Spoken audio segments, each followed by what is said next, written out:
Naturopathy is a form of health care जहां पर modern treatment with traditional methods combined होते हैं। It includes alternative natural therapies to modern medicine. ये focus करता है body की कैपेसिटी पर जहां पर वो अपने आप को हील कर सकता है, hence preventing any health issues.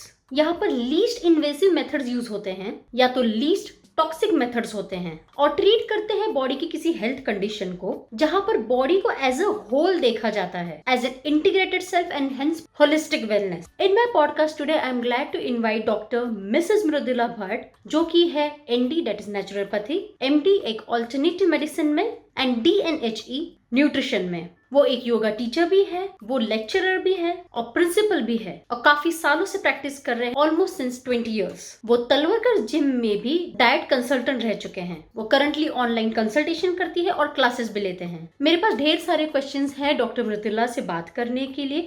ढेर सारे ऑडियंस क्वेश्चंस भी आए हैं with regards to certain health issues. So I plan to speak on her with what is naturopathy, उनके ट्रीटमेंट्स क्या होते हैं, उसके डाइट फूड प्लान्स क्या होते हैं, बॉडी डिटॉक्स कैसा होता है, ऐसी कोई नेचुरोपैथी ट्रीटमेंट्स जो कि हेल्प कर सकते हैं to get rid of obesity, weight loss, hypertension, depression, हमारी इम्यूनिटी को कैसे बढ़ाना है, डायबिटीज या हाई शुगर, थायराइड या तो पीकॉस, एसिडिटी, हेयर फॉल का इशू हो गया, थिनिंग का इशू हो गया, स्किन फंगस हो गया, सेबोरिक डर्मेटाइटिस या तो सेबोरिक एक्जिमा भी जिसे कहते हैं, और ऐसी बहुत सारी बातें। अपने इस वीडियो डिस्क्रिप्शन में मैं आपको डॉक्टर मृदुला की सारे डिटेल्स भी दे दूंगी। Feel free to reach out to her for any personal consultation. So hey angels, welcome back to one of the value adding podcast. And guys, in case अगर आप मेरे चैनल पर न्यू है, do make it a point to check out all my vlogs and subscribe to my channel and hit the notification bell icon so that as soon as any of my videos are published, you will be notified for sure.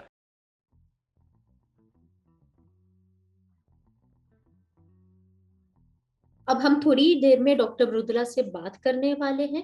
So in case अगर आपको कोई questions है, कोई comments है, feel free to add them in this video comment itself, ताकि जो भी कोई आपके क्वेश्चंस हो मैं डॉक्टर मृदुला से बात कर लूं एंड अकॉर्डिंगली फिर मैं पार्ट 2 उसका शेड्यूल कर सकती हूँ। Doctor Mridula, I welcome you to my YouTube channel, to my podcast and to my world of audience. Thank you for accepting my invite and coming over here today. It's so glad to see you. Thank you for giving me this opportunity. The pleasure is all mine, Dr. Mridula. Okay. So, Dr. Mridula, अभी के लिए मैंने अपने audience को आपके बारे में एक ब्रीफ बता दिया है about your credentials, your notable achievements. आपके कुछ थोड़े बहुत बैकग्राउंड भी मैंने दिए हैं, पर मैं चाहती हूँ कि आप भी आपके बारे में कुछ बताएं. Your journey till now, मतलब anything जो आपकी लाइफ के बारे में एक फ्लेवर दे सके मेरे ऑडियंस को. ओके. जैसे कि हर अच्छी चीज में कोइंसिडेंस होता है, वैसे ही मेरे बारे में ये हो गया नेचुरोपैथी का. क्योंकि मुझे बहुत मेरी जब दूसरी लड़की छोटी थी तो उसको काफी सारे कफ के मतलब डिजीज हुआ करते थे. तो some doctor used to suggest TB है, सम यूज्ड टू से कि तो मैं एकदम सही तरीके से उसकी दवा वगैरह करती थी. वेरी सिंसियर मदर जैसे होती है तो वैसे मैं सब करती थी.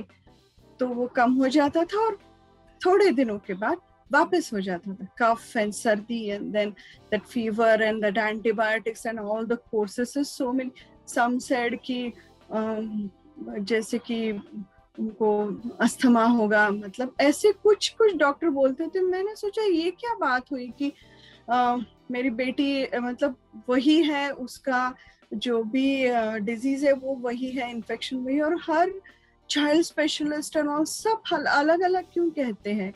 और मुझे वो टाइम में काफी टेंशन की वजह से ना बैक पेन एंड स्पॉन्डिलोसिस वगैरह हुआ करता था.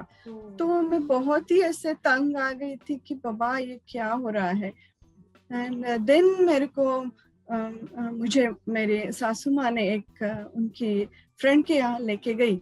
वो नेचुरोथेरेपिस्ट थी, तो उन्होंने मुझे एक्यूप्रेशर, मसाज एंड थोड़े बहुत एक्सरसाइज से मेरे जो थी यार कमर की थी वो पूरी निकल गई 3 दिनों में. अभी मैं 2-3 सालों से उसको बेयर कर रही थी, इरिटेट हो रही थी और काफी सारी परेशानियां थी. और 3 दिन में मैंने सोचा कैसे 2 साल की मेरी बीमारी 3 दिन में कैसे गायब होती है, क्या है उसके पीछे. और अगेन कोइंसिडेंटली उन्होंने एक नेचुरोपैथिक कॉलेज ही हमारे शहर में चालू कर दिया, और शी सेड कि यू कम, और ये तो पूरा ड्रगलेस थेरेपी है, इसमें कुछ भी दवा वगैरह कुछ नहीं है। तो मैंने ज्वाइन कर दिया और मैंने किया, और जो भी वहाँ सिखाया जाता था, जो बॉडी के इतने इंट्रिकेट मैकेनिज्म्स हैं, तो वो सब फिर मुझे समझ में आया कि मुझे क्या प्रॉब्लम है, मेरी बेटी को क्या प्रॉब्लम है।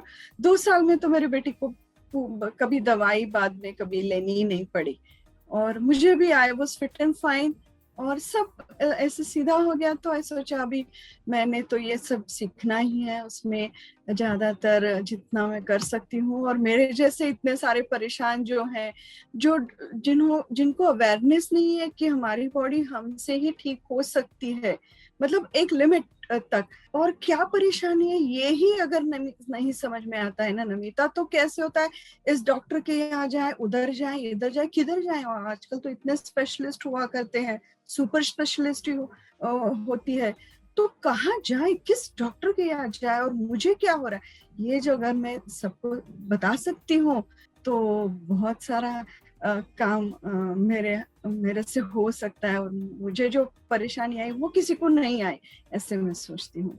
मेरी बेटी भी अभी बड़ी हो गई है, वो भी आयुर्वेद डॉक्टर है, और together we try to help people. Oh, that's a wonderful This is thing, my doctor story. Mridula. वो ये बहुत ही अच्छी स्टोरी है डॉक्टर मृदुला ने। इनफैक्ट मैं आपकी स्टोरी से थोड़ा रिलेट कर पा रही हूँ कि like few years back, I don't no, मतलब शायद नींद में शायद गलत सोई थी या ऐसा कुछ तो हुआ था। I started getting pain on the left side of my shoulder की तरफ ऐसे।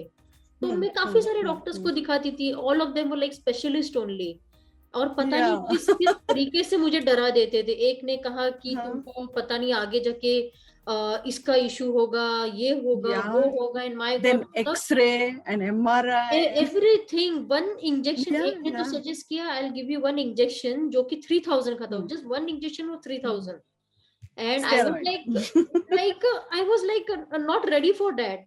एंड समहाउ लाइक ये सारी बातें पुणे की थी और मेरा मायका मुंबई में है। तो मैंने अपनी सिस्टर को बताया कि आई डोंट नो, मतलब ये पेन अभी 6 महीने हो गए, जा ही नहीं रहा है। My sister took me to an acupressure expert.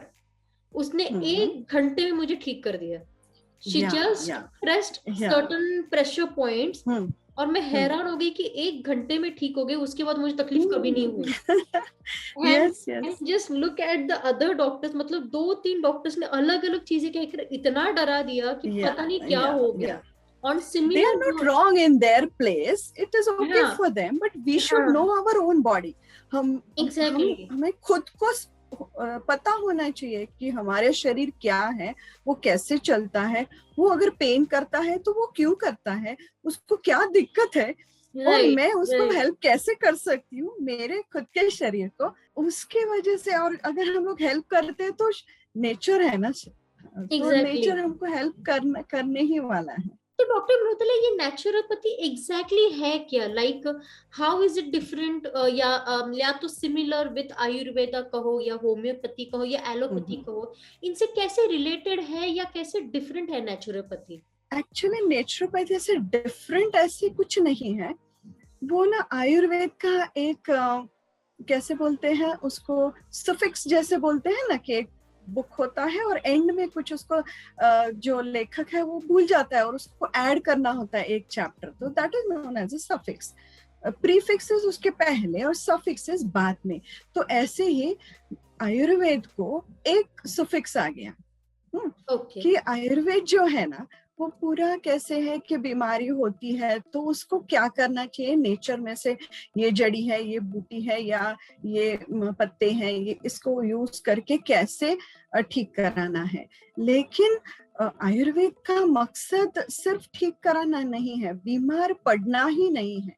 Prevention is always better than cure. इसीलिए अगर हमको बीमार नहीं होना है तो क्या करना चाहिए, उसके लिए एक लास्ट चैप्टर ऐड कर दिया गया और उसको कहते हैं स्वास्थ्य वृत्त। और वो स्वास्थ्य वृत्त में एक्चुअली निसर्ग उपचार ये पहला शब्द आता है। और वो जो है वो पूरा दिनचर्या रूटीन, जैसे आपके डेली रूटीन होता है, जिसे अभी आजकल हम लोग क्या कहते हैं, लाइफस्टाइल होती है, तो ये अगर हम लोग अच्छी रखते हैं, ये आयुर्वेद के अनुसार रखते हैं, तो हमको बीमारी आने वाली नहीं है। और अगर आती है तो हमको खुद को उसका निदान करने कि मतलब जो भी कुछ है तो क्या हो सकता है, इसके हम लोग ट्रायल एंड एरर करके हम लोग खुद कर सकते हैं। अगर नहीं होता है फिर डॉक्टर के यहाँ पास हम जा सकते हैं। इसका जो भी है ना, ये सब स्वास्थ्य वृत्त में लिखा गया है, और ये एक्चुअली निसर्गोपचार है। उसका अभी नेचुरोपैथी हो गया, तो और उसमें और बाय डाइट आ गया, फिर योगा आ गया, and then it became a holistic pathy.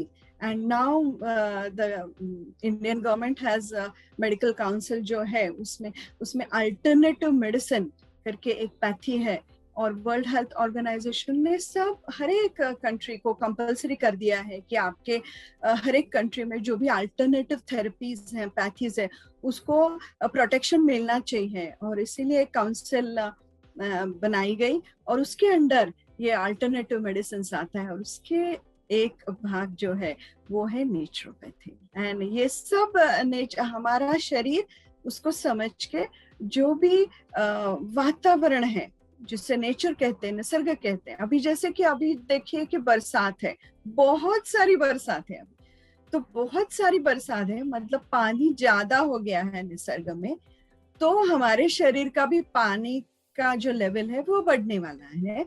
तो पानी वाली बीमारी सब होने वाली है। तो कफ होगा, सर्दी होगी, नाक से पानी आएगा, फिर पेशाब ज्यादा होगा, ओके।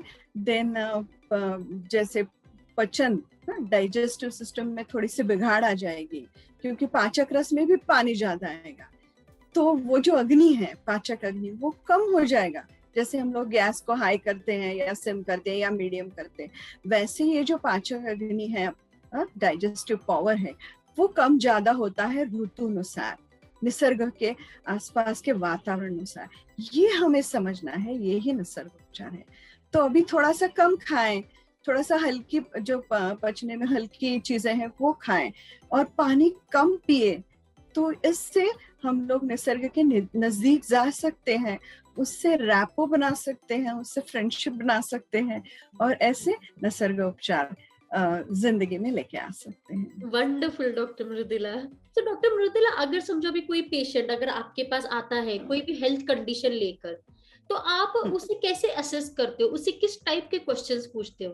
क्या ऐसा कभी हुआ कि अगर फॉर एग्जांपल अगर कोई पेशेंट आया, समझो वो एक हेल्थ कंडीशन लेकर आपके पास आया है, पर या आपको आपके असेसमेंट के दौरान आपको ये पता चलता है कि इसके साथ इस पेशेंट को ये भी तकलीफ है और शायद उस पेशेंट को पता नहीं है, ऐसा मतलब आप कुछ बता सकते हैं इस बारे में? या अक्सर ऐसे होता है, क्योंकि नेचुरोपैथी में जब मेरे इधर मेरे क्लिनिक में आने वाले जो पेशेंट होते हैं ना, वो अक्सर हर से घूम घाम के आते हैं, और किसी से भी राहत नहीं मिलती है, या मिलती है तो सिर्फ एक लेवल तक मिलती है, और फिर उसके साइड इफेक्ट्स आ जाते हैं। तो फिर अंदर से भी ऐसे लगता है ना कि नहीं, ये बराबर नहीं है, कुछ तो अलग हो रहा है, एंड पता नहीं चला। तो ऐसे कर करके फिर नाम सुन के या नेचुरोपैथी का नाम सुन के आते हैं, तो अक्सर उनको पहले से ही ऐसे माइंडसेट बना रहता है, मुझे ये बीमारी है और मुझे डॉक्टर ने फलाना करो या फलाना करो नहीं ऐसे बता के रखा है। तो they are so set in their thoughts कि फिर मुझे पूरा उनका फैमिली हिस्ट्री लेना पड़ता है, केस हिस्ट्री जैसे कहते हैं वो लेना पड़ता है कि बाबा आप काम कैसे करते हैं, आपका डेली रूटीन। मैंने जैसे बताया कि डेली रूटीन सबसे इम्पोर्टेंट है हमारे लाइफ में और निसर्ग उपचार में, नेचुरोपैथी में।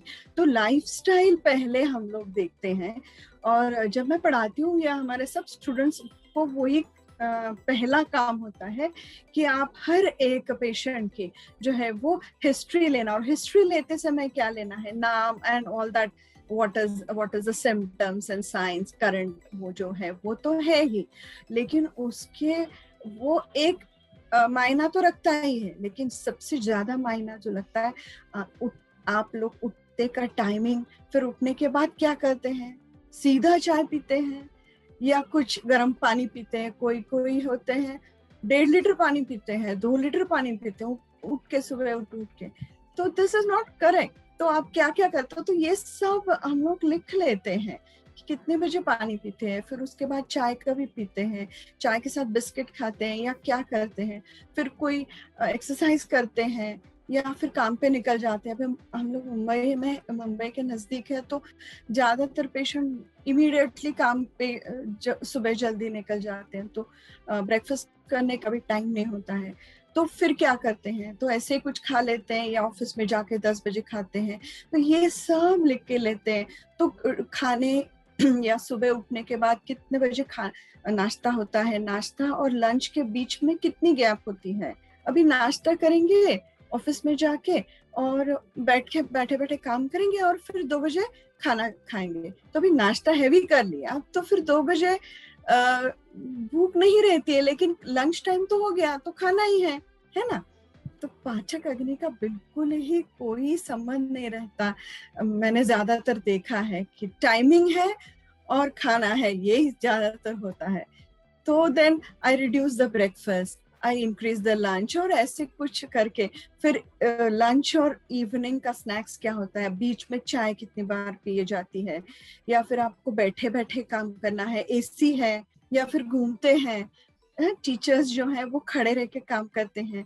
तो ऐसे सब उनका जो वर्किंग होता है उसमें डेली रूटीन में उनका कितना बॉडीली मूवमेंट होता है, हलचल कितनी होती है, ये सबका अंदाजा लगा के वो लोगों का खाना क्या होता है। अभी रोटी है तो कितनी बाबा 2 रोटी खाते हैं, 3 रोटी खाते हैं, चावल कितना है, सलाद खाते हैं या नहीं, या फिर चाय में चीनी कितनी डाली जाती है, बिस्किट खाएंगे तो कितने खाएंगे, 2 खाएंगे, या कई कई होते हैं ना फुल पैकेट है ना, वो पूरा खत्म कर देते हैं। तो what is the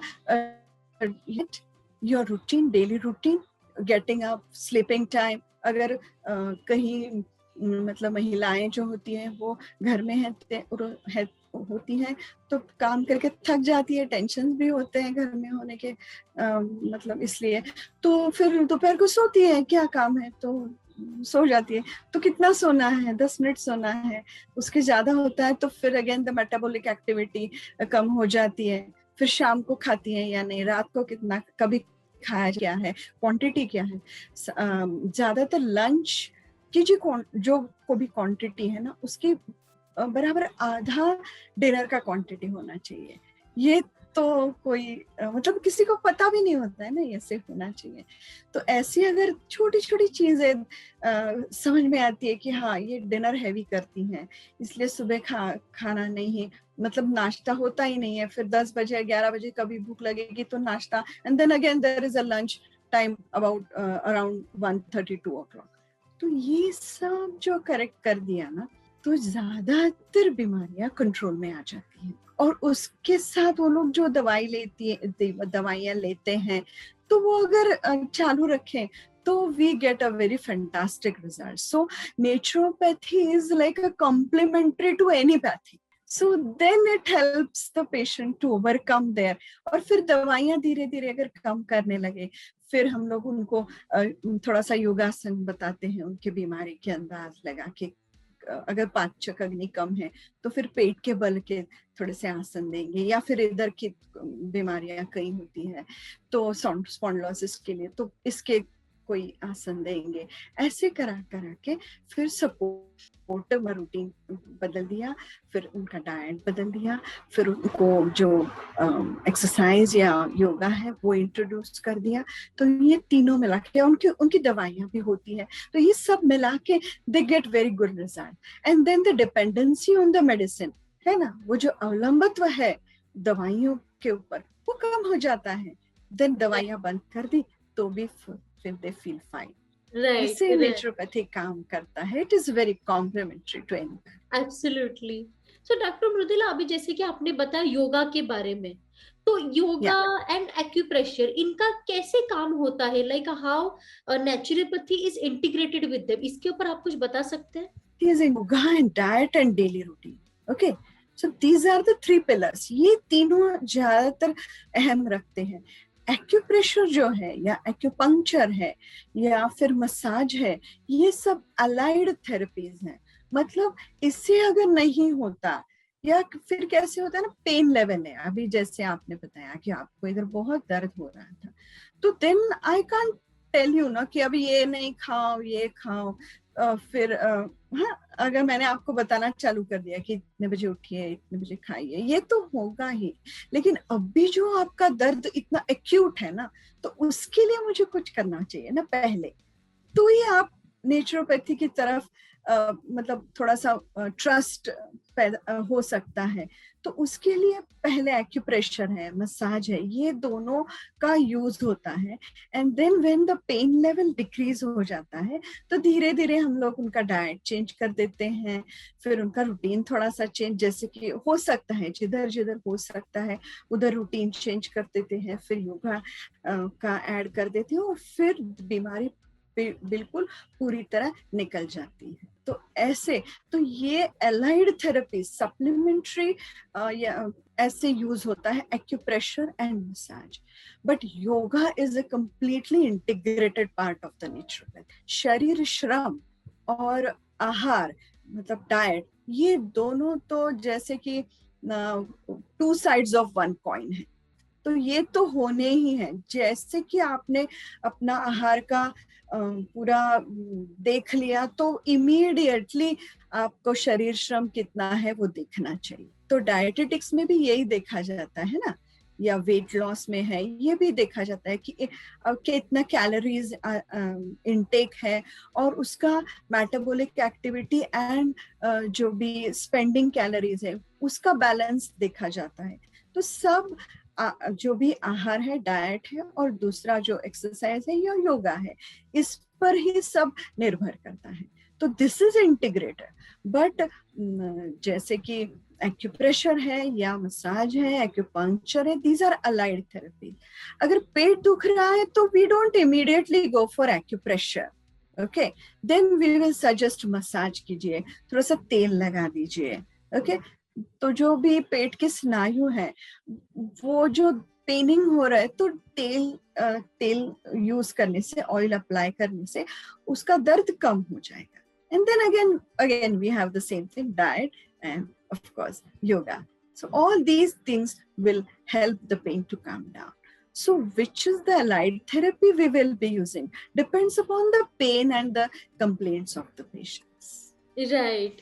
so doctor Mridula, अभी नेचुरोपैथी जो है, how beneficial it is for pregnant women also? क्योंकि जो आपसे मैंने बातें सुनी, ये प्रेग्नेंट वुमेन जो होते Yeah. हैं, आई थिंक उनके लिए काफी बेनिफिशियल हो सकता है।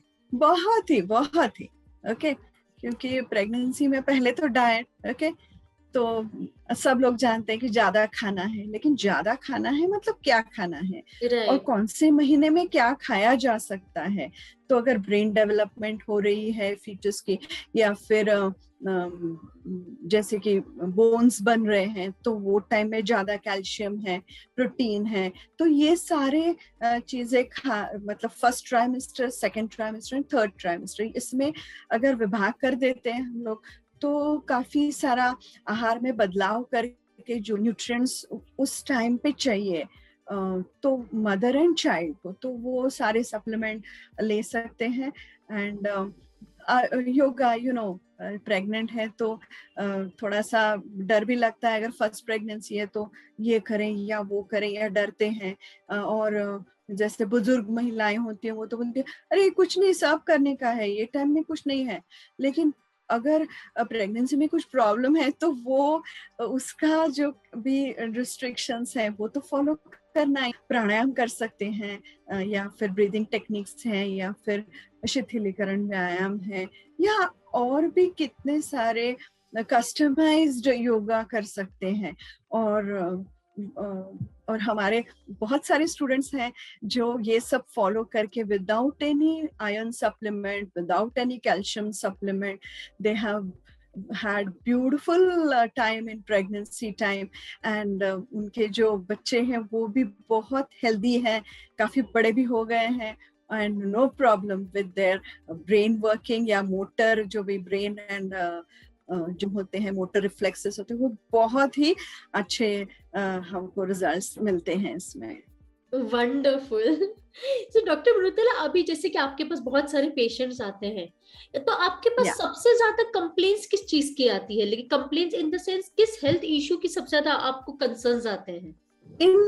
इन सालों में ना थोड़ा सा बदलाव भी मैंने देखा है कि पहले जो पेशेंट्स हुआ करते थे, उनको एक तो एलोपैथी नहीं लेनी है, एलोपैथी से बहुत दिक्कत है, साइड इफेक्ट्स नहीं चाहिए, और किसी किसी के होते कि नहीं एलोपैथी, हमने तो कभी एलोपैथी नहीं बवाली, ऐसे भी पेशेंट्स आते थे कि नहीं चाहिए एलोपैथी। तो ऐसे थे। एंड ज्यादातर पहले पहले तो महिलाएं आती थी, क्योंकि घर में होती हैं, तो they want to solve their problems on their own. Doctor के पास जाने के लिए टाइम नहीं है, या फिर उनको अच्छा नहीं लगता है इतना टाइम स्पेंड करने के लिए, लाइन लगाइए फिर ये कीजिए। तो और उनके ज्यादातर सब स्नायु के मतलब पेन प्रॉब्लम्स होते थे कि कमर में दर्द है, या फिर हाथ में दर्द है, फ्रोजन शोल्डर है, स्पॉन्डिलोसिस है, ऐसे कुछ प्रॉब्लम्स है, या नी पेन है।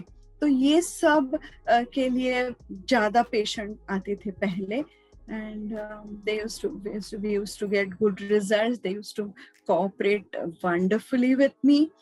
एंड ऐसे करके डाइट चेंज भी अच्छी तरह से करते थे, कि जैसे कि बहुत सारे जो जॉइंट पेन होते हैं, तो अगर साउथ इंडियन पेशेंट है तो उनके वी नो ना, they will be having tamarind, ज्यादा इंटेक होता है टैमरिंड का। So if I tell them tamarind का कम कर दीजिए, तो they used to cooperate, you no.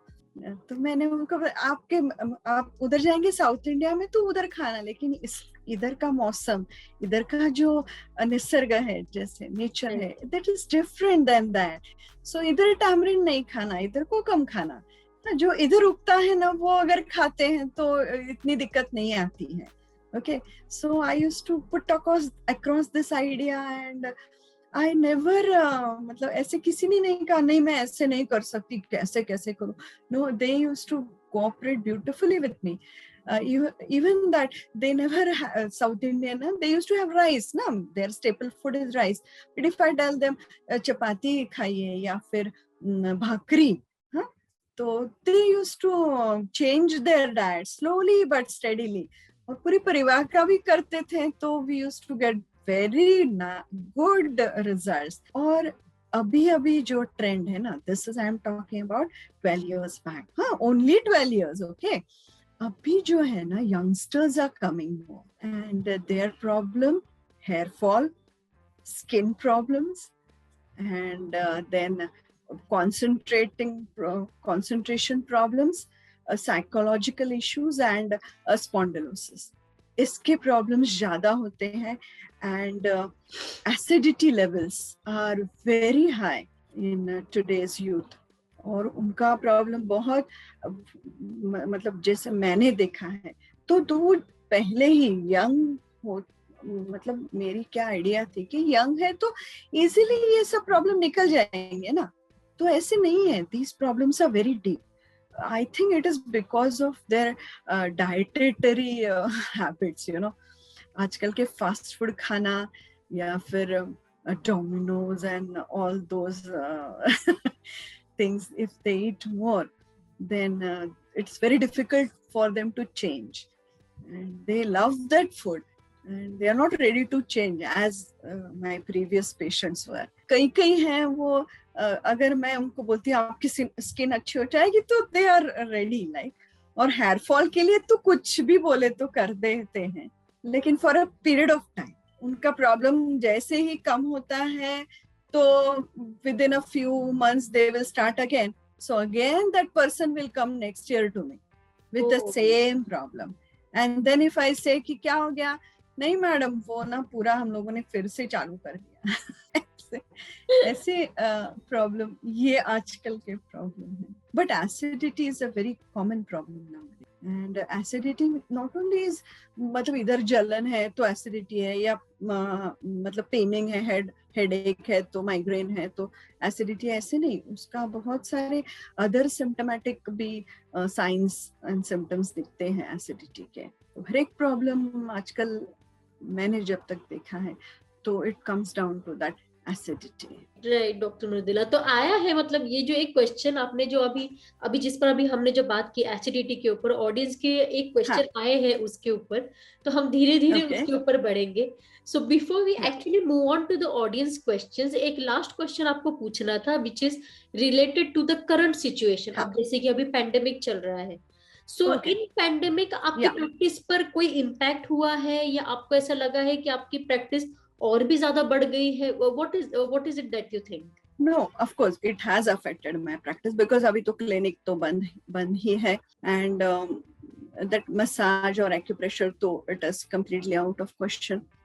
So I do online practice now because my role in this pandemic, what I decided was to teach pranayama, so that I do through this online, and diet change. Okay, so these two pillars of naturopathy are still available for me to help people, and it has helped me fantastically in this pandemic, particularly the sizes. Okay, people suffering from COVID or post-COVID complications. In that cases, I have. They can't do asana or anything, isn't it? Yogasan, they can't do because that weakness is too much weakness is there in this period, and so I have only specific pranayam classes for post-COVID patients. I have been doing this free of cost, and it has helped like anything. Okay, and I have so many patients in this 1.5 year, or one and a quarter year, and the breathing has improved, and that is the thing which builds immunity and defense available for us against this COVID-19, isn't it? So nature, and of course diet. तो diet में मुझे बहुत एक अच्छा लगा कि क्या हो गया, बाहर का खाना थोड़ा कम हो गया लोगों का, अभी फिर से चालू हो गया, that is another thing. But बीच के पीरियड में तो क्या होता था, सब लोग घर का खाते थे और बना बना के खाते थे, यूट्यूब देखो, ये देखो, वो देखो और बना बना के खाओ। तो लेकिन घर का खाना ये जो है ना, वो उससे बहुत सारी इम्यूनिटी बढ़ने लगी, and people saw that yes, I can do this at home, it is possible to do at home, और इतनी कुछ झंझट नहीं होती है, और मुझे जैसे चाहिए बदलाव उसमें वैसे करके मैं बना सकती हूँ, खा सकती हूँ।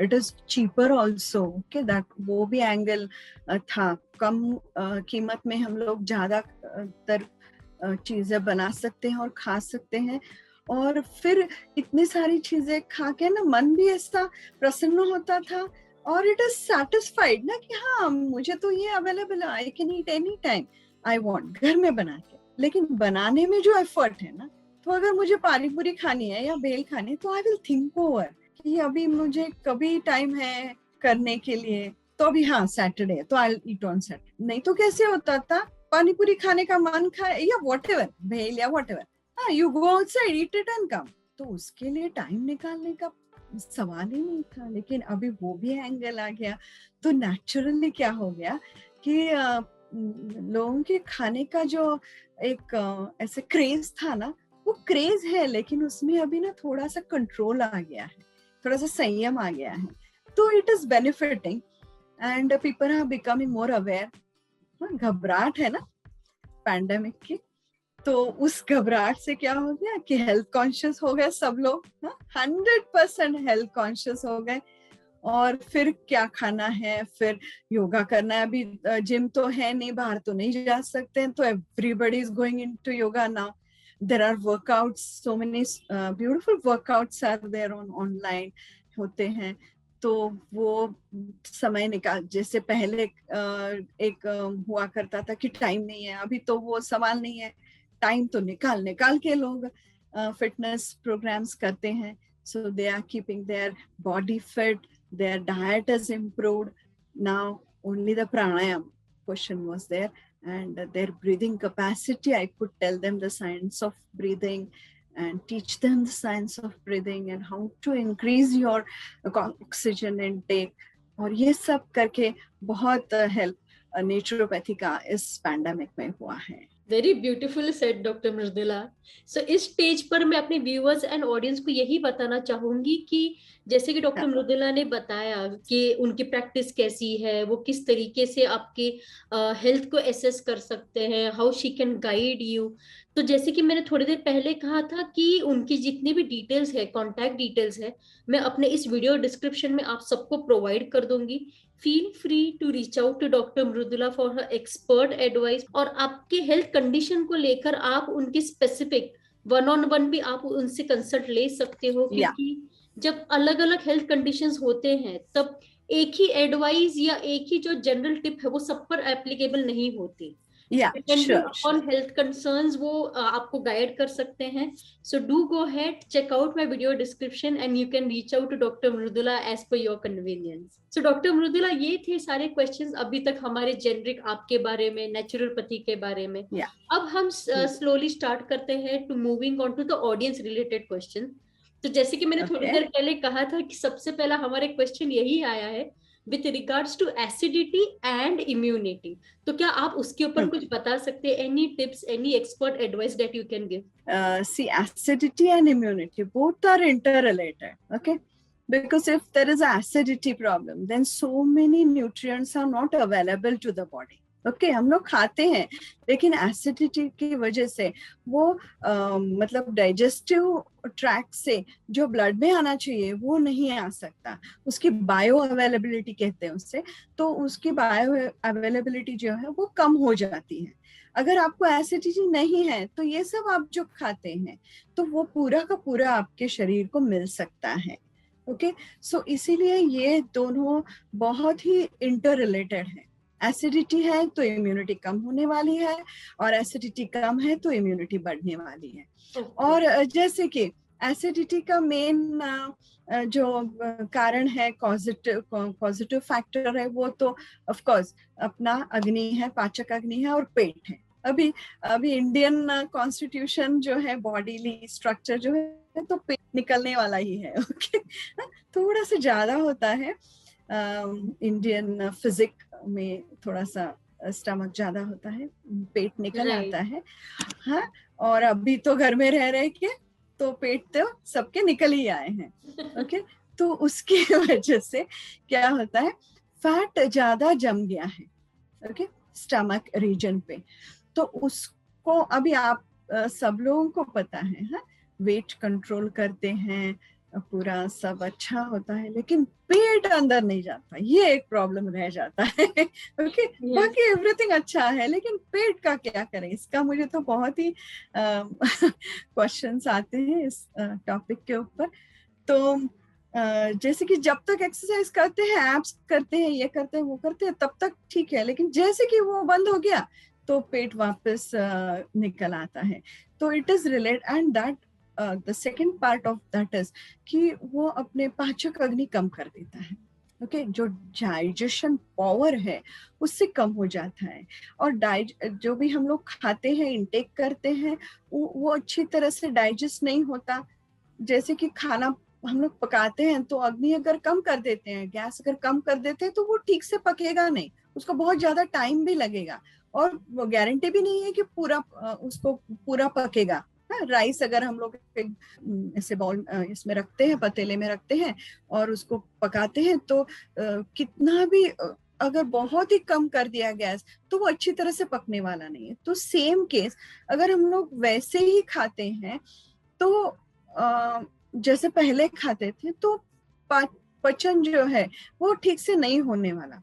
तो you should access your own digestive power कि ये खाने से मुझे डकार आता है, ये खाने से मुझे पेट हैवी लगता है, कौन से तरीके से खाने से मुझे, ऐसे हम लोग ट्रायल एंड एरर कर सकते हैं. 15 दिन में हम लोग को डेफिनेटली पता चलता है कि मुझे ठीक नहीं लग रहा है, ये खाने से मुझे कोई दिक्कत नहीं है.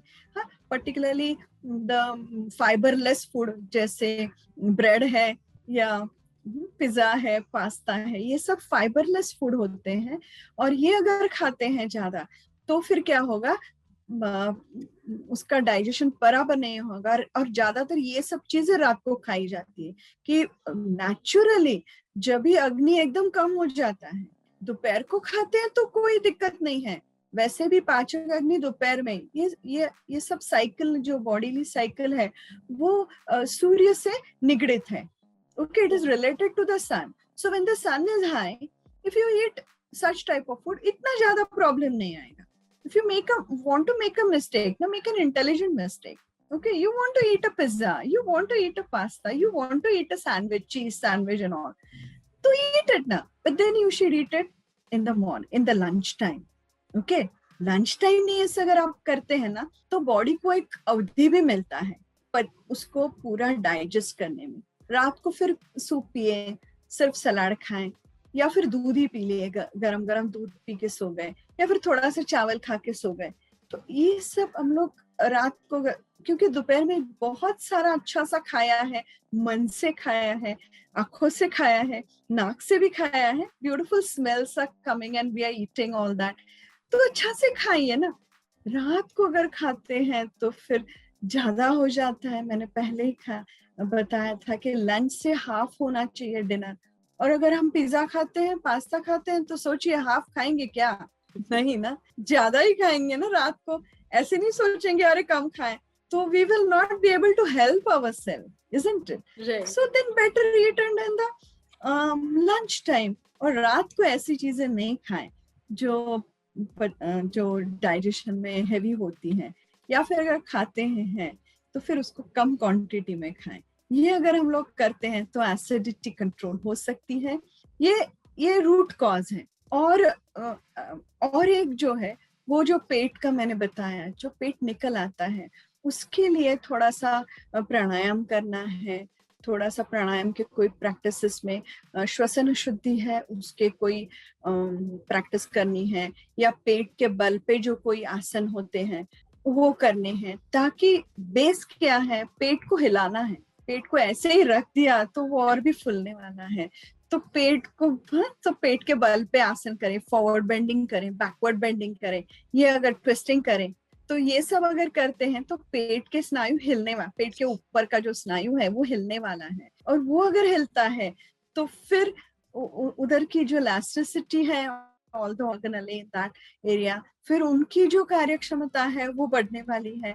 और फिर इम्यूनिटी, और उधर वो एरिया में ना इम्यूनिटी के लिए बहुत सारे ग्लैंडुलर सिक्रेशंस एंड जो लिम्फेटिक सिस्टम्स हैं उसके भी वहाँ पे ज्यादातर ग्रंथियां होती है जो पूरा शरीर का इम्यूनिटी कंट्रोल में हेल्प करती हैं।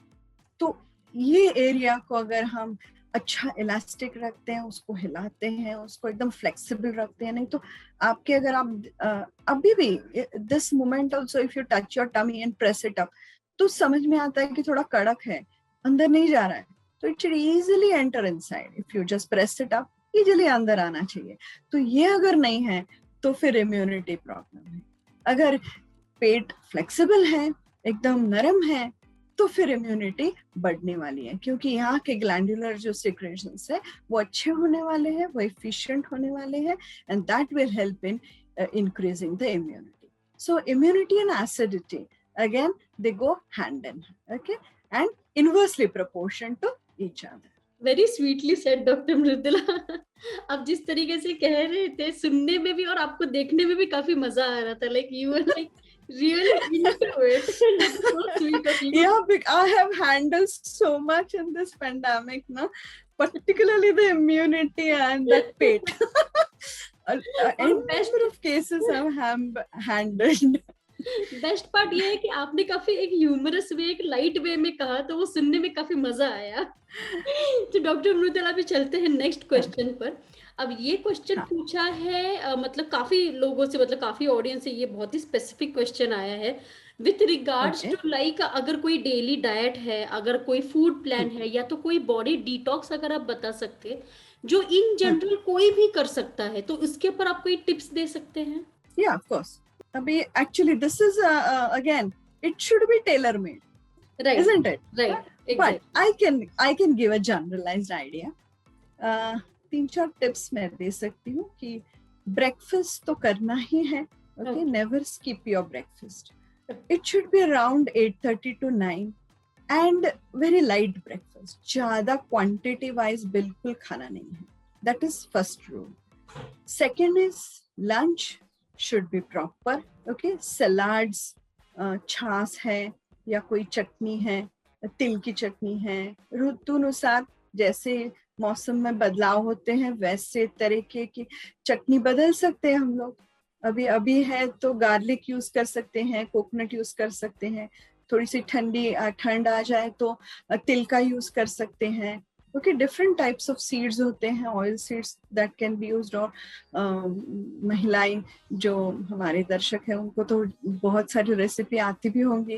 ओके, तो ऐसी चटनी बना के रखें. ड्राई चटनीज जो होते हैं, या फिर साउथ इंडिया की जो पोड़ी चटनी होती है, that is also good. See, all these are proteins, good proteins. Okay, and उसके जो मिक्सचर जो भी ब्लेंड होते हैं, मतलब कई जगह पे उस पे लहसुन डाला जाता है या कई जगह पे उससे ग्राउंडनट्स यूज होते हैं. तो ये सब अगर हम लोग रेसिपीज देखते हैं ना, तो they are good quality protein, very good lipids also, मतलब हाई डेंसिटी लिपिड्स जिसे कहते हैं, या गुड क्वालिटी जो फैट होते हैं वो उसमें यूज होते हैं. तो सूखी चटनी जो है ना, नंबर ऑफ रेसिपीज होते हैं, तो वो अपने डेली लंच के टाइम में रहना बहुत अच्छा होता है अपने सेहत के लिए. Okay, so this is a second suggestion कि अपना जो लंच होता है वो अच्छी तरह से खाएं, और खाते समय बिल्कुल भी टेंशन ना ले, खाएं. मैं बोल सकती हूँ, अगर हो सकता है तो you please you eat in a very relaxed environment, और ऐसे खाएं टीवी के सामने या टीवी देखते देखते बिल्कुल ना खाएं, प्लीज एवरीबॉडी. और इवनिंग में फ्रूट्स खाएं. फ्रूट्स डिनर के बाद में बिल्कुल खाना अच्छी बात नहीं है, तो you include fruits at the evening time. थोड़ा सा स्नैक्स जरूरी होते हैं एक्चुअली, बॉडी के लिए नहीं लेकिन अपने मन के लिए, या स्ट्रेस रिलीविंग होते हैं या स्ट्रेस बस्टर्स होते हैं ये, तो ये जरूर इंक्लूड करें. तो इसमें ज्यादातर मखाने हैं या फिर चिवड़ा है या कुछ क्रंची जो होता है ना, वही खाने का जी करता है यहाँ पे. तो कुरमुरा है तो कुरमुरा खाइए, पोहा का कुछ भी बनता है वो खाइए, या जो भी नमकीन है ना, लेकिन थोड़ा सा घर में बना हो तो ज्यादा अच्छा. खाखरा है, it is a good option. Okay, तो ये सब चीजें शाम में थोड़ा सा 6 बजे, 5:30-6 बजे तक ये खा लें. और रात को जो भी आप लंच करते हैं उसका हाफ पोर्शन ही डिनर में रखें, इतना ही खाएं. डिनर कभी भी हैवी नहीं खाएं, और डिनर के बाद तुरंत सोना नहीं, ये तो सबको अभी पता है.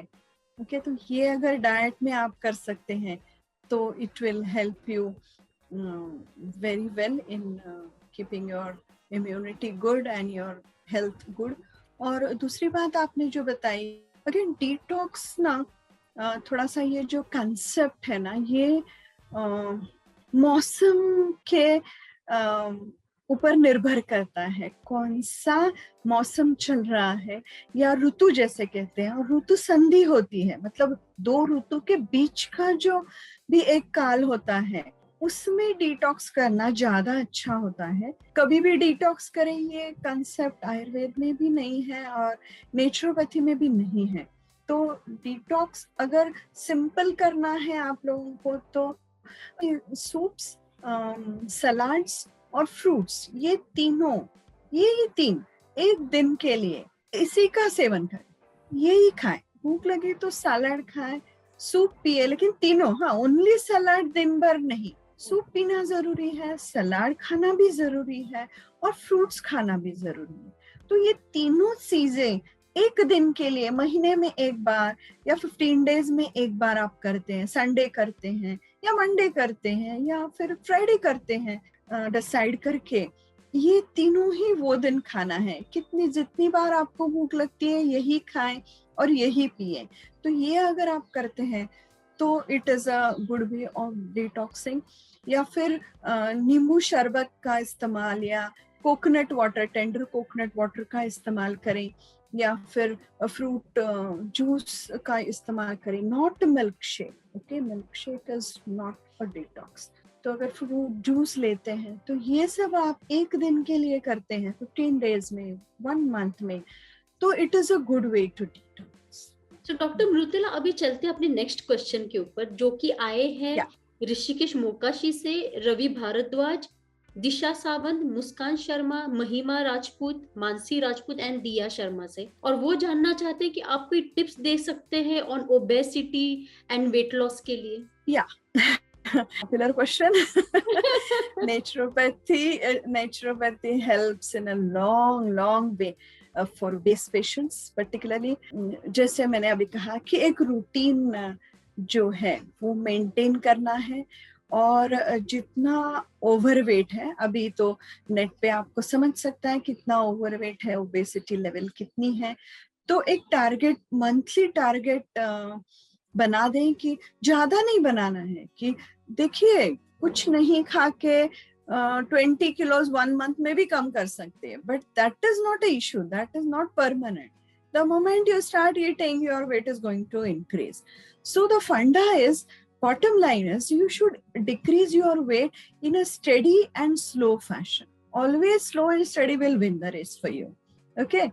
तो ये सोचना नहीं है कि 10 किलो कम करना है, no, 5 kilo is max. Okay? That should be your target.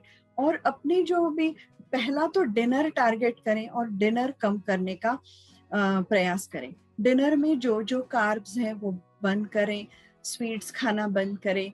और डिनर आपको, अब मैंने जैसे कहा कि लंच से डिनर अगर आप हाफ करते हैं ना, तो it goes way to help you reduce your weight. Okay, ये अगर आप करते हैं तो फर्स्ट वीक में ही आप बहुत सारा वाटर रिटेंशन जो है वो निकल जाएगा, और सॉल्ट कम कीजिए, फिर भी वाटर रिटेंशन निकल जाएगा, और पहले 10 दिन में ही 1-1.5 किलो आपका वजन कम होना शुरू हो जाएगा। वो मैंने कहा कि एकदम कम करना है, लेकिन करना ही है। ओके, तो that is related to the liver what you say genesis, कि जैसे लिवर को पता होना चाहिए कि कुछ तो फूड आ रहा है, and then that liver can anticipate and regulate your sugar in the body.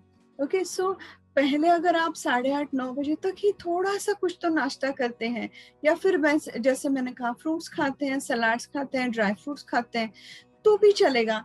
Have your lunch at 12:30. Have a good lunch. Immediately don't start reducing the lunch. First reduce the breakfast and dinner. Have, because ये सब weight reduction जो है ये सिर्फ physical नहीं है, इसमें mental भी बहुत इन्वॉल्वमेंट है. तो अगर आप कहते हैं कि मैं I can do it and मैं सब कम कर सकते हैं, तो ऐसे नहीं है. Don't do that. Don't punish yourself for being overweight. Okay, you should manage yourself, you should manage your weight and not punish yourself कि वेट ज्यादा है. तो लंच जो है ना वो अच्छा ही रखें. आपको जो भी खाना है वो अच्छी तरह से खाएं, लंच में खाएं. डिनर और ब्रेकफास्ट कभी भी उसमें मेंटल इसमें नहीं आना चाहिए. That should be kept very strict. Breakfast and dinner. और लंच में है थोड़ा सा मन को भी अच्छा लगना चाहिए, नहीं तो मन भी बहुत दुखी हो जाता है ना, ये नहीं खाना है, वो नहीं खाना है, तो मेंटल पेन भी ज्यादा हो जाता है. तो ये करना ही नहीं है. Okay, so then you manage for 15 days with a good lunch, then slowly start reducing the lunch. और ऐसे अगर steps पे आप करते हैं. और one more thing is replace your lunch with good quality protein. तो जैसे कि चपाती reduce की तो उसमें sprouts include करें. स्प्राउट्स को अब के मौसम में अच्छा से कुक करना है, रॉ बिल्कुल ही खाना नहीं है. There is a misconception about naturopathy कि नेचुरोपैथी क्या है ना, सब रॉ खाना है, सब रॉ खाना ये नेचुरोपैथी बिल्कुल नहीं है. Get it corrected. ओके, मौसम के अनुसार जो खाना है दैट इज नेचुरल. अब के मौसम में जैसे मैंने कहा इतना बारिश है तो पचन तो थोड़ा सा कम होने ही वाला है, तो अभी तो रॉ बिल्कुल नहीं खाएं, अच्छा से पका के खाएं. जैसे काबुली चने हैं, छोले हैं, या जो भी पीज हैं, तो वो सब भिगो के स्प्राउट्स बना के उसको अच्छा से कुक करके उसमें चाट मसाला डालिए, जलजीरा डालिए, पुदीना डालिए, थोड़ा सा गरम मसाला डालिए, उसको अच्छा से टेस्टी बनाइए. उसमें प्याज काट के डालिए, उसको थोड़ा सा नींबू निचोड़िए, थोड़ा सा धनिया डालिए ऊपर से, और ऐसे करके उसको अच्छा से बना के should be palatable for look and the tongue. Okay, तो ये सब अच्छा से करके अगर हम लोग अच्छा प्रोटीन खाते हैं, फिर एक चपाती रिड्यूस कर दी, फिर राइस रिड्यूस कर दिया, तो ऐसे करके दाल अच्छे से खानी है, सब्जी अच्छी खानी है, चटनी अच्छी खानी है, और स्प्राउट्स खाने हैं. फिर चपाती, एक चपाती, दो चपाती, उसको सप्लीमेंट करके यूज करना है. तो ऐसे अगर if you are changing your diet, no need to reduce your diet immediately. You should change your diet, not reduce your diet. That is again the bottom line of dealing with obesity. Okay, तो पहले महीने में तो यही करना है, पूरे शरीर को, डाइजेस्टिव सिस्टम को आदत डालनी है कि जो ब्रेकफास्ट है वो कम ही मिलने वाला है, डिनर है वो कम ही मिलने वाला है, जो भी है लंच में आ जाइए.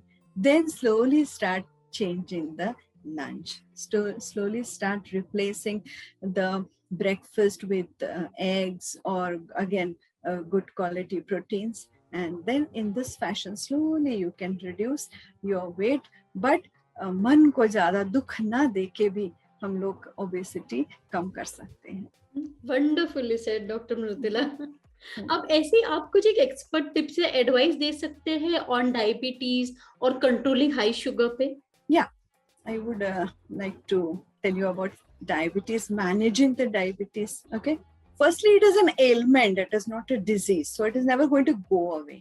जैसे कि स्पेट्स हैं, तो क्या होता है, हम लोग को दिखाई नहीं देता है, we can't read, so we use the glasses and we can read. Okay, तो पहले के जमाने में आपको याद है ना कि ग्लासेस रहते थे तो छुपा छुपा के यूज करते थे, है ना. अगर क्लास में किसी को स्कूल में किसी को अगर ग्लास है तो वो भी छुपाता था, हाँ उसको ग्लासेस है, ऐसे होता था हमारे जमाने में. अभी तो नाउ माय गॉड ग्लासेस है तो they are so happy, they will be कितने फैशनेबल फ्रेम्स वगैरह यूज करेंगे. और ग्लास अगर मतलब आंखें अच्छी है ना तो भी दे विल यूज 0 नंबर का glasses because they want to show off. Right, हाँ, तो दैट इज अ एलिमेंट. कुछ तो मस्कुलर प्रॉब्लम है आई में, and we can correct it with the use of outside help. अभी डायबिटीज है, hypertension है, it is the same way. Some engineering defect अंदर हो गया है, सम स्ट्रक्चरल डिफेक्ट अंदर हो गया है, हार्ट में है या पैनक्रियास में है या लिवर में है, तो इसको मैनेज करना है. ना कि डायबिटीज है तो दुखी होके बैठ गए बाप रे, या फिर शर्म से डायबिटीज है कैसे बताएं, तो फिर बताते नहीं है, मीठा खाए जाते हैं. और दूसरी बात भी ऐसी होती है कि मुझे डायबिटीज नहीं है, मैं सब खा सकता हूँ या खा सकती हूँ, ये भी होता है. या डायबिटीज है, जाने तो गोली खाएंगे और खा लेंगे सब, तो ये तरीका नहीं है डायबिटीज को डील करने का. You should understand what is happening inside your body. I told you naturopathy is getting to know yourself is naturopathy. Getting to know your body, getting to know your anatomy, physiology, your mind and your brain. Getting to know all these parts of you is naturopathy. तो अगर कोई बीमार जैसे ailment है, हाँ, तो ailment है, it is not a disease, it is a ailment. So now you understand what is diabetes. It is a what you say, it is a malfunctioning of your organ called as pancreas. Okay, and some liver is also to some extent involve in this. तो ये दो organ को कैसे संभाल के रखना है, ये अगर हम लोग सीखते हैं तो फिर डायबिटीज मैनेज करने में इतनी कोई दिक्कत आती नहीं है। There was a pioneer in diabetic management. पहले तो डायबिटीज ऐसे मैनेजमेंट नहीं था, उसको दवाइयां जैसे भी बीमारी है उसको वैसे ही डील करते थे। लेकिन then came a concept of managing disease, okay, and doctor Dean Ornish in America, he started this concept of management of hypertension actually, or cardiovascular diseases. And then this concept percolated all over the world, and then it came to India, and Dr. Bar in Mumbai, he first what you say, dealt with this diabetic management. And and Dr. Asgaonkar was also there with him. I could not meet Dr. Bar, but through Dr. Asgaonkar, I got to know how that management of diabetes is. So always he used to say, if you know what is diabetes, now you can bring down your sugar level. We used to conduct number of workshops where we a doctor used to all the patients were, you know, like type 2 diabetic patients, so about 40, 50, 60 they used to be there. And then this Dr. Asgaonkar or Dr. Bar, or in our area Dr. Neglur, they used to teach people what is diabetes. They used to give the information, क्या है आपके अंदर, क्या हो रहा है और उसको कैसे संभालना है. And then for me is to deal with the diet of it. तो कैसे, कौन से डाइट से ये मैनेज हो सकता है ये अगर. And then we used to take their sugar when they come in random. It used to be in the mornings, of course. And then early morning 8 o'clock से हमारा वर्कशॉप चालू होता था. फिर उन लोगों को खाना दिया जाता था. And then we used to have a sweet also. रसगुल्ले बनाते थे. पनीर है ना, अच्छा प्रोटीन है और उसका मतलब शुगर बहुत कम यूज करते थे, तो नो प्रॉब्लम. तो they used to be so surprised, अरे ये लोग को, यही लोग हम लोगों को मिठाई दे रहे हैं. तो ये एक होता था उनमें, तो बहुत अच्छा लगता था. Then after 2 hours we used to have so many programs for them, some skits also for them, and then we used to educate them. The concept was to educate these diabetic people, and then we used to check their sugar after 2 hours or pura sugar. And then 1 week, of course, they had to give us the report for 1 week continuously. तो sugar कम ही हो जाती थी. So Dr. Bahal and Dr. Asgaonkar always used to say, once you educate a person in diabetic or hypertension, his BP will come down, his sugar will come. So that I would like to tell all the people, ki get to know the concept of diabetes. And then if you control your, there is a glycemic index of food, whereby जो हम लोग खाते हैं तो उसकी सब जो भी चीजें खाते हैं उसके शुगर में कन्वर्जन होता है. उसे ही हम लोग पचन कहते हैं, उसे डाइजेशन कहते हैं, कि all the foods that we intake will get converted to glucose. Okay, that is the blood sugar. Research से ऐसे पता चला है कि कई चीजें अगर हम खाते हैं तो उसकी इमीडिएट शुगर नहीं बनती, शुगर बनने में कोई टाइम लगता है. So these are good foods for a diabetic patient. और जैसे कि कई चीजें हैं वो खाने से इमीडिएटली शुगर बनती है और ब्लड में छोड़ी जाती है, और कई चीजें हैं वो उस जो भी शुगर बनती है वो इमीडिएटली ब्लड में छोड़ी नहीं जाती. Liver will try to convert it into other things and keep it with herself. It will not go into the blood stream. तो ऐसी चीजें खानी चाहिए, उसे ग्लाइसेमिक इंडेक्स ऑफ फूड कहते हैं. तो जिसका glycemic index of food is low, we should eat that. एंड जिसका ग्लाइसेमिक इंडेक्स हाई है, जैसे शुगर जैसे हम लोग ने चीनी 10 ग्राम खा ली ना, तो इमीडिएटली अगर ब्लड शुगर अगर चेक करते हैं ना, तो it will increase by 40. The calorie count of sugar is 10 gram if you are eating into 4, so 40. So 40 will be the increase in the blood sugar. लेकिन अगर हम चने खाते हैं, चबा के चने खाते हैं, तो अगर 10 ग्राम सेम खा लिए तो वो भी into 4 40, लेकिन वो 40 immediately नहीं होगा.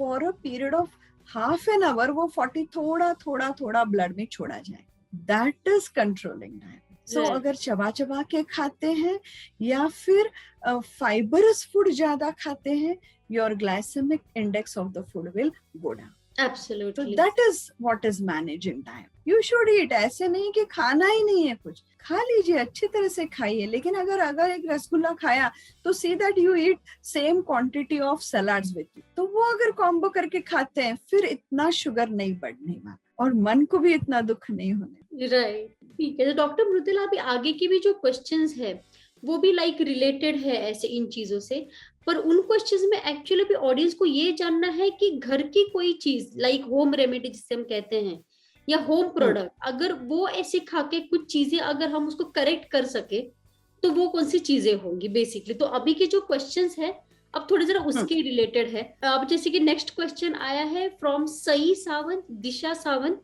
श्रावणी देसाई, वासु, और उनको ने जैसे कि हमने थोड़ी देर पहले बात की थी हेयर फॉल, हेयर थिनिंग हो गया, तो इन कंडीशंस के लिए क्या हम घर की ऐसी कोई चीज खा सकते हैं रेगुलरली या any home remedy which they can try जिससे उनकी ये जो हेयर फॉल का, हेयर थिनिंग का, एलोपेसिया का जो इशू है क्या वो करेक्ट हो सकता है? या हो सकता है to some extent, we can really do that at home. पहले तो जो स्कैल्प है ना, जैसे कि हम लोगों ने पेट की बात की थी कि पेट अगर टाइट है, हिला ही नहीं, हम लोग को पता ही नहीं है ना, हम खुद पेट हिला सकते हैं तो वैसे तो वैसे ही स्कैल्प हम लोग हिला सकते हैं। तो स्कैल्प हिलाने के लिए जैसे कि ऐसे प्रेस करें और फिर उसको घुमाएं, ओके, प्रेस करके घुमाएं तो पूरा स्कैल्प अगर घूमता है तो स्किन जो है वो हिलती है और स्किन के लिए जो न्यूट्रिएंट्स है उसको अंडरलाइंग लेयर में जो है उसको न हिलाने की वजह से, उसको हिलाते ही नहीं है ना हम लोग, तो उधर ना सब डेड टिश्यूज और ऐसे सब तैयार हो जाते हैं। इसलिए फिर क्या होता है कि जैसे कि डैंड्रफ जिसे कहते हैं, तो what is a dandruff? It is a dead skin on your scalp.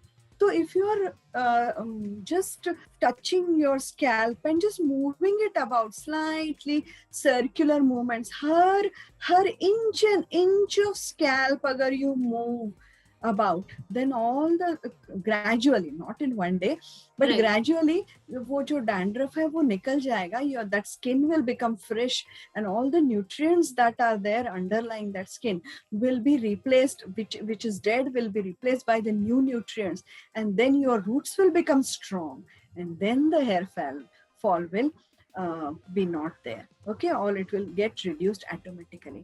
And you should also nourish your scalp with good quality oil, usually coconut oil. Warm it up a little and then use it for massaging yourself. That is the outside therapy, okay.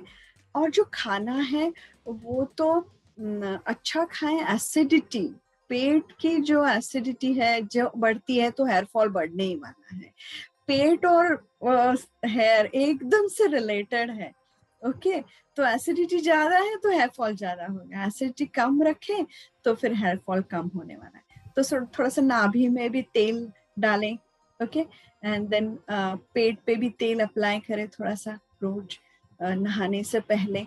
और food intake जो है वो तो anti जो मतलब जैसे कि हरी मिर्च है, गरम मसाला है, ये सब जो स्पाइसेस हैं वो रिड्यूस करें। और आंवला जूस जो है that works wonders for reducing the hair fall. तो पतंजलि का भी मिलता है, ओके, तो गिलोय रस भी मिलता है। तो गिलोय रस एंड आंवला रस इसको सेम क्वांटिटी में अगर मिलाते हैं 5 ml, और सुबह एकदम सुबह उठने के बाद खाली पेट गरम पानी 1 ग्लास अबाउट 200 ml, और वो 5 ml आंवला रस और गिलोय रस वो अगर उसमें डाल के लेते हैं तो it will work wonders for youngsters. And I can see कि लाइक अभी जैसे मैं काफी लोगों से सुनती हूँ ये जो हेयर फॉल का इशू है it seems to be growing like anything, मतलब या तो पानी के रिलेटेड है या तो लाइफस्टाइल के रिलेटेड है, या लाइफस्टाइल रिलेटेड कि मतलब एसिडिटी है, that might be one of the very root cause. Yeah, I yeah, think yeah, इसको अगर हम कंट्रोल कर सके तो शायद हेयर फॉल, ये सारी चीजें भी शायद थोड़ी बहुत कंट्रोल हो जाएंगी। yeah, yeah. On similar lines और एक क्वेश्चन आया है चिमेरा से, रामू मच्चा से, मुस्कान शर्मा, महिमा राजपूत एंड रचना से। और उनको जानना है कि कोई अगर हम होम रेमेडी ट्राई कर सके या ऐसे कोई टिप्स अगर आप दे सके नेचुरोपैथी के related for controlling thyroid and पीकॉस, क्योंकि ये भी आई थिंक पीकॉस स्पेशली बहुत ज्यादा राइज में है, Yeah, जो एक जनरेशन yeah, में but नजर आया है। yes, yes, yes, that is there. But this is very personalized because thyroid या फिर ये जो भी ये मतलब ये जो भी है ना वो बहुत स्पेसिफिक होता है. Thyroid can be related to your metabolic rate, your mental health, your psychological health. That also can be there. Hereditary factor भी हो सकता है. तो ऐसे सारे issues इसमें involved है. तो we can't give that because ये कितना पुराना है ये भी अहमियत रखता है कि if you're just being detected with thyroid then we can try something, but if your thyroid is set in, वो मैनेजमेंट है. मैंने जैसे बताया ये कोई डिजीज नहीं है, ये एलिमेंट है. अगेन इधर थायराइड में कुछ प्रॉब्लम है, स्ट्रक्चरल डिफेक्ट है या कुछ हो सकता है वो इंजीनियरिंग प्रॉब्लम है, तो उसके लिए वो जो टैबलेट है वो अगर आप 1 साल भर लेते हैं तो फिर उसको पूरा बंद करना ये बराबर नहीं है.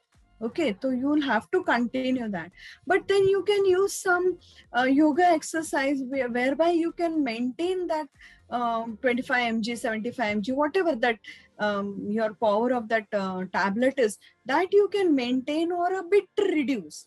Okay, लेकिन अगर बहुत सारे उसको again controlling the acidity is the underlying factor in both the ailments. Okay, acidity ही कम करनी है तो आपका डाइजेशन पावर इंक्रीज करना है, योगा करना है, प्राणायाम करना है.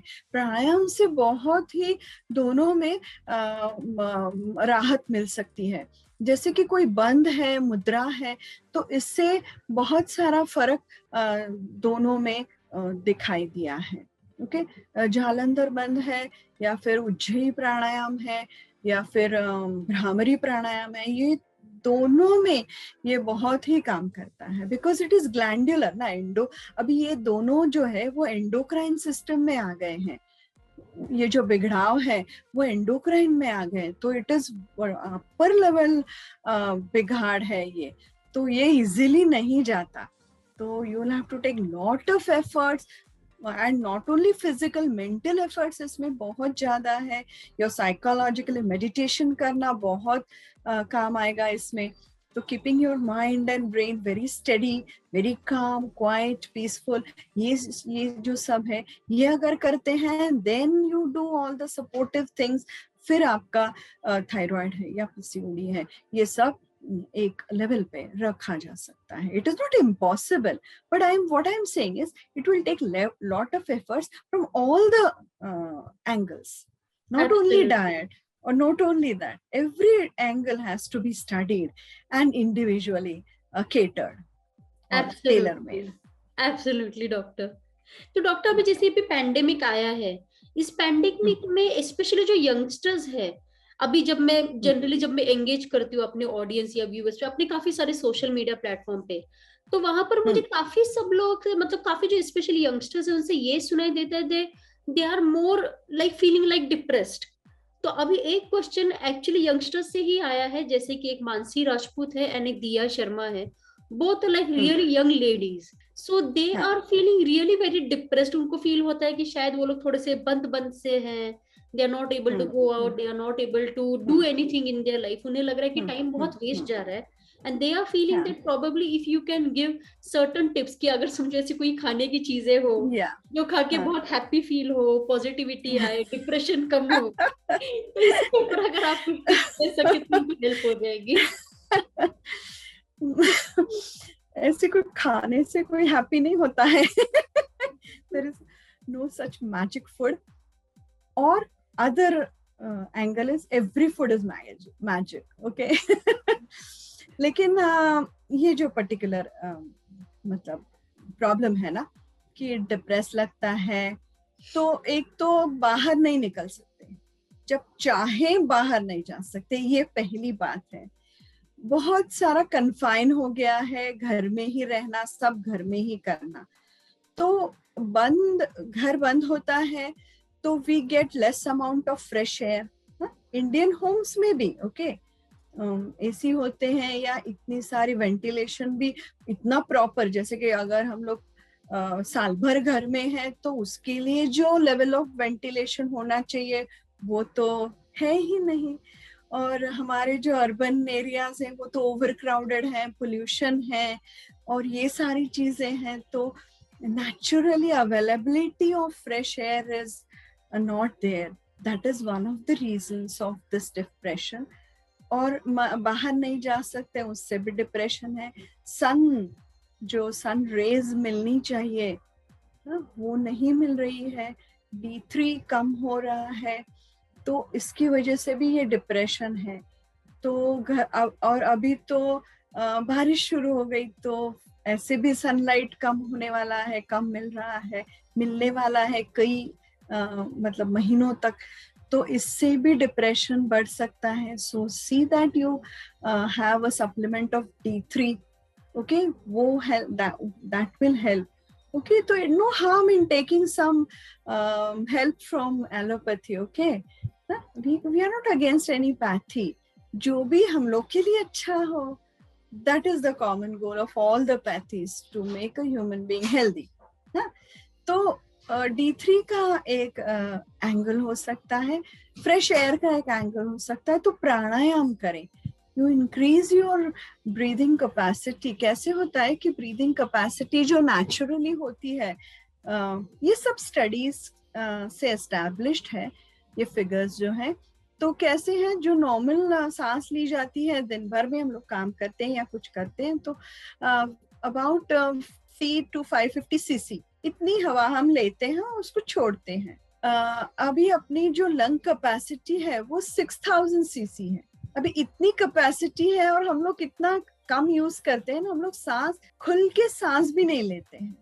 तो ये खुल के सांस जो लेना है, training your brain to use your muscles to breathe more and more is a technique of pranayam. तो ये अगर आप करते हैं, लंग्स को ज्यादा से ज्यादा फुला के अच्छी से हवा लेते हैं, और ये हर दफा पूरा 24 घंटे करना जरूरी नहीं है, 1 घंटा अगर आप करते हैं ना तो भी उसके जो इफेक्ट्स होते हैं वो पूरे दूसरे जो 23 आवर्स है उसको वो काफी होते हैं।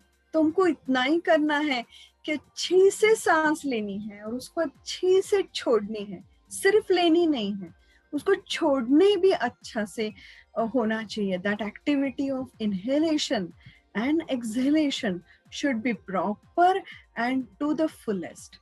अगर ये हम लोग करते हैं तो वी बिकम कामर। एक योगा में एक श्लोक है, चले वाते चले चित्तम, निश्चले निश्चलम भवेत। मतलब जितना हम लोग माइंड, ब्रेन, मन को जितना ज्यादा उसको वो जो चलता है तो वो सांस को लेके चलता है। तो अगर हम लोग सांस अच्छा से लेते हैं तो मन भी उतना ही निश्चले निश्चलम हुए। अगर सांस को हम लोग धीमी गति से लेते हैं, धीमी गति से छोड़ते हैं, तो मन भी उसके साथ कम, उसका जो भी स्पीड है वो भी कम हो जाता है और वो भी अच्छा से काम करने लगता है, और वो जो डिप्रेशन वगैरह जो है वो सब निकल जाता है। एंजाइटी डिसऑर्डर, अब इस सिर्फ प्राणायाम क्लासेस में ना तो कितने सारे एंजाइटी एंड डिप्रेशंस हम लोगों ने टैकल किए, और सिर्फ मैंने नहीं, बहुत सारे योगा क्लास जो अभी ऑनलाइन चल रहे हैं, तो first thing is happening is anxiety कम हो रही है, डिप्रेशन कम हो, क्योंकि सांस अच्छे से आ रही है, सांस अच्छे से बाहर निकल रही है। तो कार्बन डाइऑक्साइड कंटेंट जो है ना वो भी निकल जाना चाहिए ना, वो भी बाहर जाना चाहिए, ताकि अच्छा से ऑक्सीजन दूसरी बार अच्छे से ऑक्सीजन आए।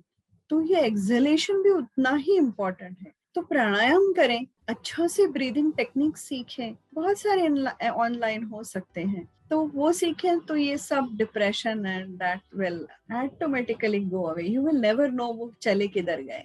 Absolutely, very well said doctor Mridula. तो डॉक्टर मृदुला, अभी चलते हैं नेक्स्ट क्वेश्चन के ऊपर, जो कि आया है वरुण शर्मा से। तो वो जानना चाहते हैं कि आप कुछ टिप्स या कुछ एडवाइस दे सकते हैं ऑन स्किन फंगस, या मतलब जो सेबोरिक डर्माटाइटिस या तो सेबोरिक एक्जिमा भी जिसे कहते हैं। Again this is a very specific question and मैंने जैसे कहा कि एंडोक्राइन लेवल पे अगर जाता है, see there is a cellular level, there is a tissue level, there is a muscular level, there is a nervous level, ये sub level होते हैं where जो डिजीज है वो किधर है, कौन से लेवल पे है, उस पे निर्भर करता है कि कौन से उपाय किए जाए, और जितने होलिस्टिक हो सके, जितना लेवल ऊपर का है उतने होलिस्टिक हर जगह से उसको अटैक करके उसको मतलब फाइट करना चाहिए। तो ये अगेन स्किन लेवल पे जो गया ना, तो again it is again a very deep level चला गया है। तो again acidity, I will be only talking about acidity. So acidity levels है ये कम करनी चाहिए।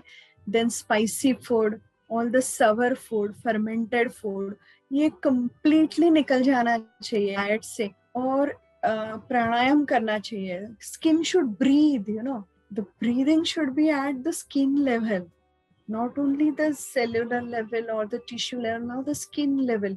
तो उतना सारा प्राणायाम है, उतना सारा ऑक्सीजन करना चाहिए, उतने आसन करने चाहिए।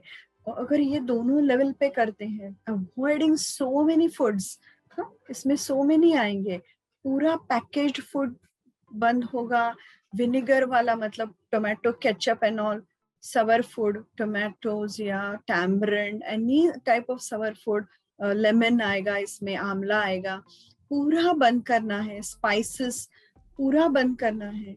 बॉइल्ड फूड अगर आप लेते हैं तो you will see that your problem is reducing faster than if you eat the normal food. So avoid salt, avoid oil. There will be a list of items which you have to avoid. So उतना dedication से करना है, और कम period में बहुत ज्यादा period के लिए करना है, और योगासन एंड प्राणायाम का भी साथ इसमें देना है। साइकोलॉजिकल प्रोफाइल्स जो है, मेडिटेशन करना है, उसको सुधारना है। ये सब तीनों चारों एरिया से अगर आप उसको अटैक करते हैं तो डेफिनेटली ये निकल सकता है। एब्सोल्युटली। सो डॉक्टर मृदुला, अभी last question from the audience, ये आया है रामू मच्छा से, और वो जानना चाहते हैं कि वाया नेचुरोपैथी अगर उनके कुछ टिप्स या एडवाइस से वो किडनी स्टोन्स को कैसे क्लीन कर सकते हैं, लाइक वो क्लियर कैसे कर सकते हैं बॉडी से। इसमें आयुर्वेद में अच्छे उपाय हैं इसको। एक तो जिसे हम लोग रैडिश मूली कहते हैं ना, सफेद ताजे मूली का फ्रेश रैडिश लेके आना है, और उसको फ्रेश रस बना के 100 ml पीना है।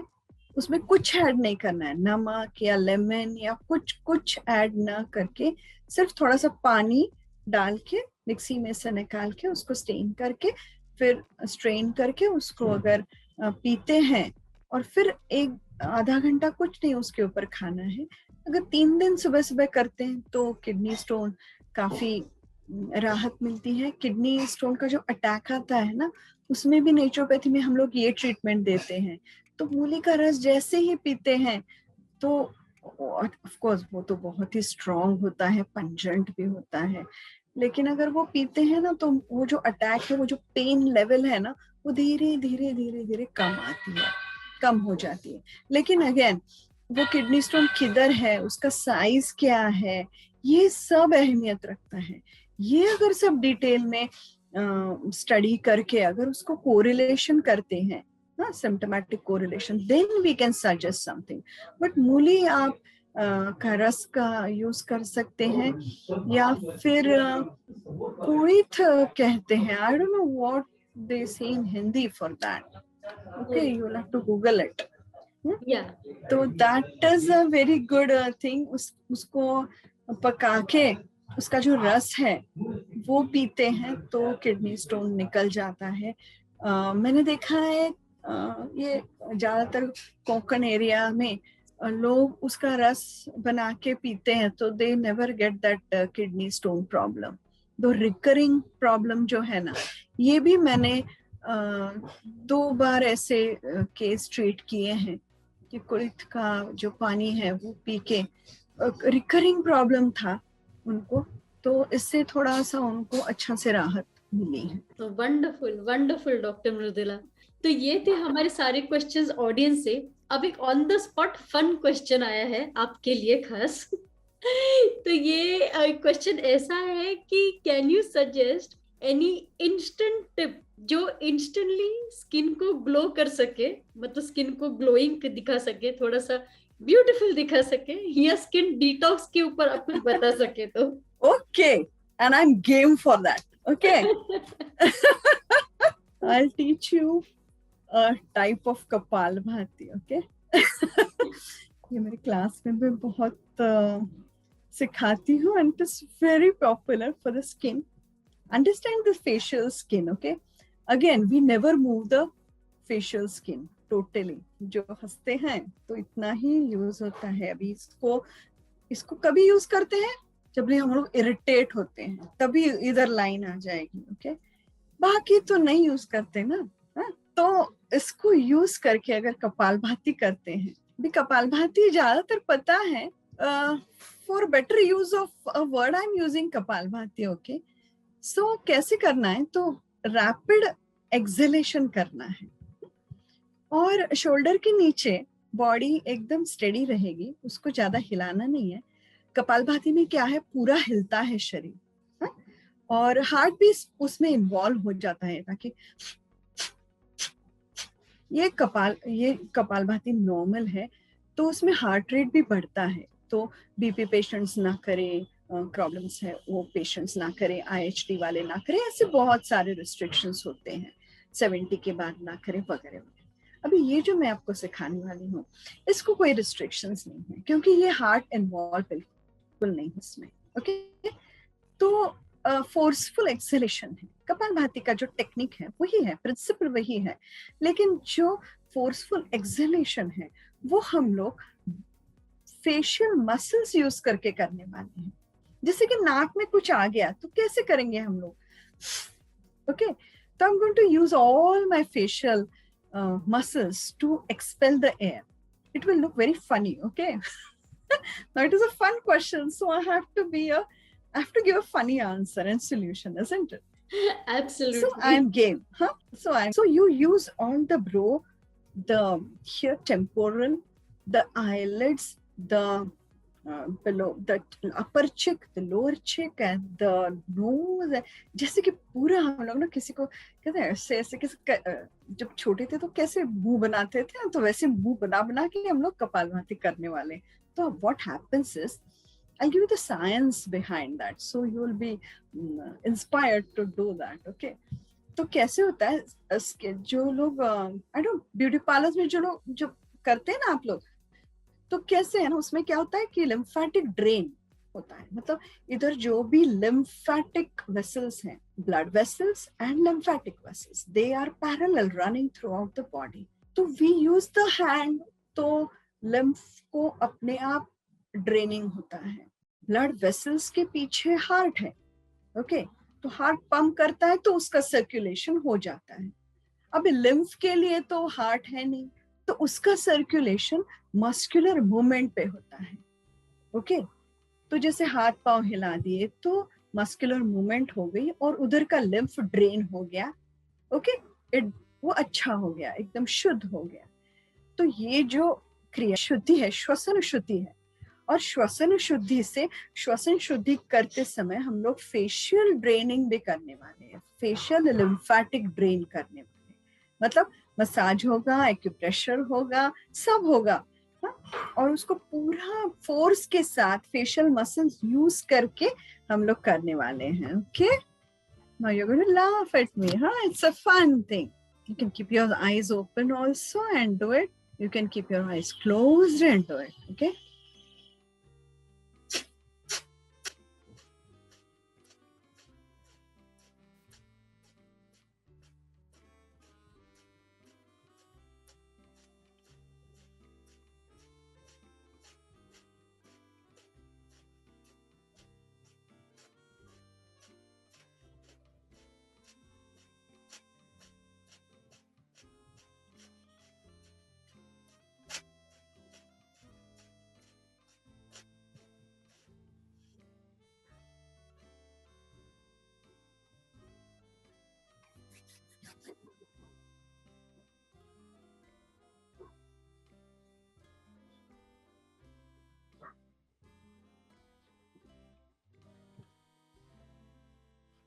Okay, this is a facial कपाल। क्या उसे नाम मैं कुछ बता नहीं सकती, ग्रंथों में तो है नहीं नाम, तो अभी क्या करूं, मैं सिखाती हूँ तो सब लोगों ने उसको फेशियल कपालभाति कहना शुरू कर दिया है।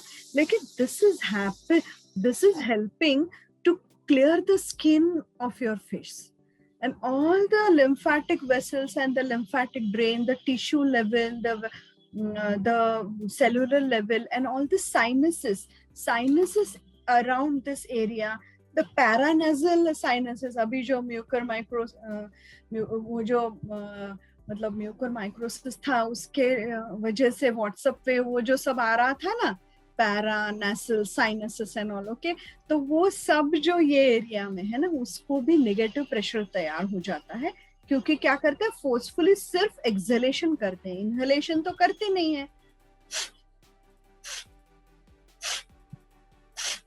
ओके, तो यहाँ से सब जोर से अगर बाहर आता है तो नेगेटिव प्रेशर तैयार हो जाता है, and all the nasal cavities and the paranasals and the sinuses, they all get cleared, उधर सब शुद्धता आ जाती है, and all the lymphatic drain, इधर से पूरा जो ड्रेन्स है वो सब भी हो जाते हैं। एंड मेरे जो भी स्टूडेंट्स हैं ना, उनके घर वाले या रिलेटिव्स या सब बोलते हैं, अरे तू क्या कर रही है, तुम लोग क्या कर रहे हो, तुम्हारे फेस पे ग्लो आ रहा है। तो this is really helping. Actually आपके फेस पर नजर आता है डॉक्टर मृदुला, मैं इनफैक्ट यही कहने वाली थी। And thanks a lot for sharing this secret with us, ये सीक्रेट काफी एनलाइटनिंग इंफॉर्मेशन है हम सबके लिए। So thanks a lot for sharing that with us. Okay, thanks a lot. So Dr. Mrudula, we have reached the end of the podcast. तो मैं चाहती हूँ बिफोर वी कंक्लूड, आप कोई एक स्पेशल मैसेज या कुछ आप कहना चाहते हैं मेरे व्यूअर्स से, मेरे ऑडियंस से, स्पेशली अभी ये जो पैंडेमिक ये सब चल रहा है, is there any tips that you want to share? आपको कुछ भी मैसेज देना है तो आप प्लीज दे दे। I just want to say, stay healthy, have a good diet, have a good immunity. Yoga कीजिए, कर रहे ही होंगे, I am so sure about it. तो आपकी हेल्थ अच्छी रखिए, इम्यूनिटी पे ध्यान दीजिए, and then be happy and live life enjoy whatever is coming to your life. That's a sweet message. Thank Dr. you so Mrudula. much. And on that note, thanks a lot for your willingness to come to my podcast and to share such it was my pleasure. You have shared such expert advice जो कि बहुत enlightening था। मतलब हमें भी अभी एक perspective नजर आया है नेचुरोपैथी का। सो आपके थ्रू हमें बहुत कुछ पता चला, बहुत सारे फैक्ट्स है जिससे अब हम अवेयर हो रहे हैं। So thanks a lot for that, for sharing on my podcast, on my world of audience. I'm glad कि मैं आपसे connect हो पाई. It's really pleasure to know you and to hear such enriching information from you. Yes. So take care. Stay fit and healthy. Yes. Okay. Thank you so much. Take care. Hari Om. Bye.